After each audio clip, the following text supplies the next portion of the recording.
Hey guys, welcome back to Roche Reviews. Today I'm going to be reviewing Star Wars The Last Jedi. Yes, it's finally here. My last review of the year. Whew. It's been getting mixed reviews, but I think it was decent. You know what I mean? I thought it was good. It wasn't great, but it was good. You know, it wasn't anything like the original trilogy. It's not living up to those expectations for me. I don't think it lived up to the hype, but I think it was a good movie, a decent movie to watch from start to finish. With some minor setbacks in there, you know, throughout the thing. So let's just get right into it. My dislikes: Rey's parents being nobodies. This is a cool aspect, and I see why people like it and aren't bothered by it, and that's fine. But the fact that this movie, we kind of wanted something, there was something huge that kind of needed to happen in this film, and I don't think that happened. As far as a reveal for characters, you know what I mean? The Force Awakens set up so much shit for these characters that was just fell to the ground in this movie. It just kind of fell right through.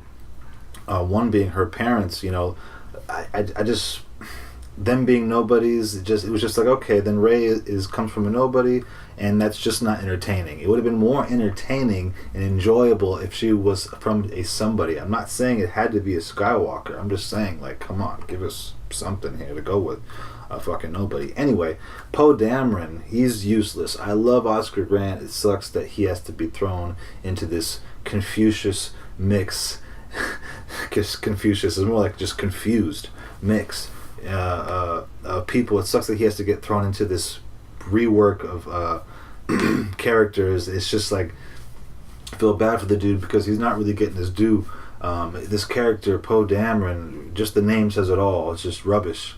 But he doesn't really have anything major to do in this other than to be a male, you know, antagonist, you know, for some odd reason. It was just strange. I don't know. Like, he was a good guy, obviously, but you know, they just his role throughout this film just didn't really do anything for me personally. Just like Finn. So we'll get to him in a second. But next is like Rey and Kylo's little faux romantic relationship. Like, that was kind of strange. I didn't like that. They kind of built this whole friendship relationship up as a brother-sister thing, and they're kind of like learning together and like gonna be like pals and shit, but then it kind of goes semi-romantic somewhere in this movie, and I'm just like, we don't want to see that. Crank that down. Snoke he gets killed in this movie really, really quick, and that was another huge plot build-up, character development fail, because he was supposed to be this huge dude in Force Awakens, the previous movie.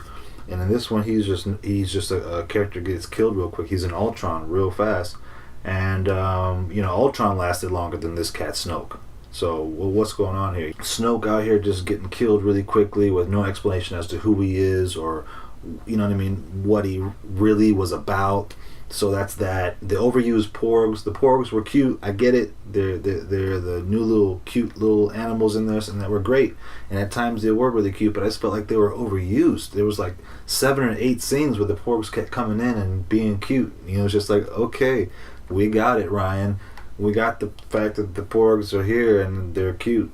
Okay. Next is Finn's casino scene. Now, Finn had a subplot scene going on throughout this whole movie. He was not part of the major plot. He was part of the subplot, which is to go and get the infiltration key or code hacker to get into the Empire base or some shit like that.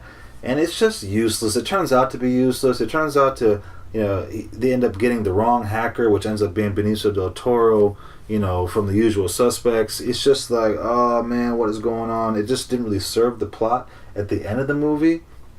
So that was just like for him to be something, you know, just have Finn do something over here while we're, you know, doing the real movie over here. Have him and the Asian girl Rose do some shit, you know what I mean, for diversity. And it was just like, I'm all about that, you know what I mean? Like, Rose did her thing. She definitely did her thing. You know, Finn did his thing too. It's just like this small little subplot role of the movie that didn't really mean much. And it's just like, come on, man, could we get these characters that actually mean more in these movies than just, you know, fucking about at a casino, being goofy, the laughy, whatever the fuck it is. So, you know, it was just kind of a letdown. I called it already, so I wasn't really expecting Finn to be this huge character or even a Jedi. I already called that shit a long time ago. Like, this dude wasn't going to be nothing, and they completely were just like anybody who got excited about him shouldn't have got excited, because they were just a letdown. You know what I mean? Like, But I loved John Boyega though, and like I hoped that he got more of a bigger role in these movies, and even possibly maybe even got to be a Jedi. But I'm not writing the shit. You know what I mean? That's where I would have wrote the shit. I would have made it a little bit more interesting than what they did with his character. Next, the story was broken. There was no urgency from the Empire to kill these people or to get rid of the rebels till the end of the movie, till it really served the plot, really. So that was just like, okay, I'll deal with that. Like I said, good, not great.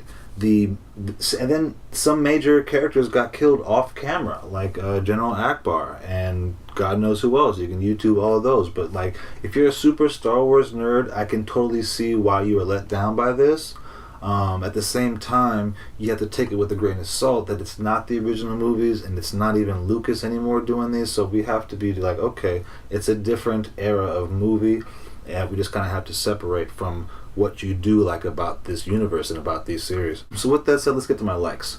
Kylo and Ren's connection through the Force, how they did that on screen, I thought was really interesting. I thought that was well done. Next is the unpredictability of this plot. I didn't know if Kylo was going to turn Rey to the dark side or if Rey was going to turn Kylo to the light side of the Force. It was really like a tug of war of the Force, and there was actually a part of the movie when they're actually doing that, if I'm not wrong. They're like pulling back and forth on what was it, a rope or something? I don't know. I only saw it once, but that was interesting. You know, I mean, there were certain parts of the movie that I did not know was going to happen. I did not see the meditation Luke scene at the end coming for some reason. I saw that his appearance was different, and I was like tripping on that. Like, what is this? Is this a continuity thing? I really hope this isn't a continuity thing.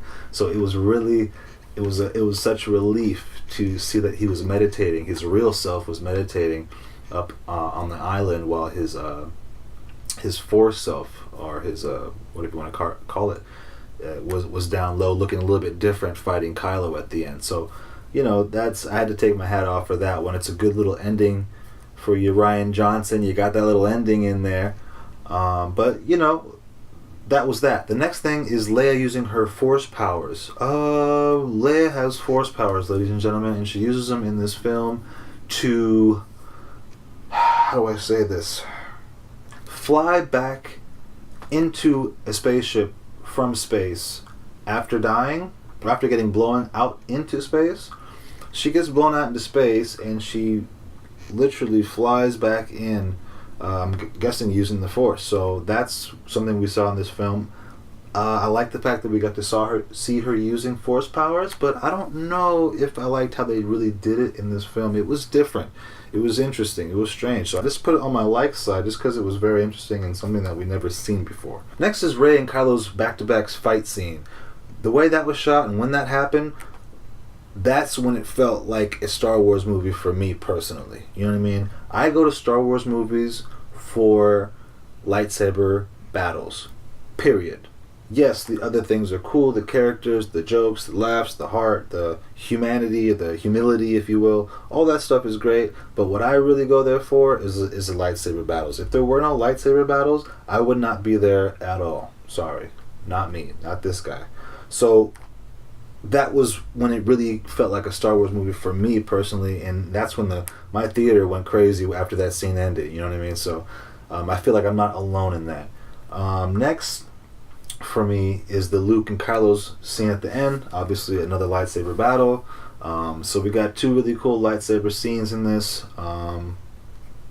Maybe we can get a couple more in the next movie. I don't know. Lastly, Laura Dern jumping into light speed to destroy the Empire ship. That was a cool scene, and I have to give it up, all the way up.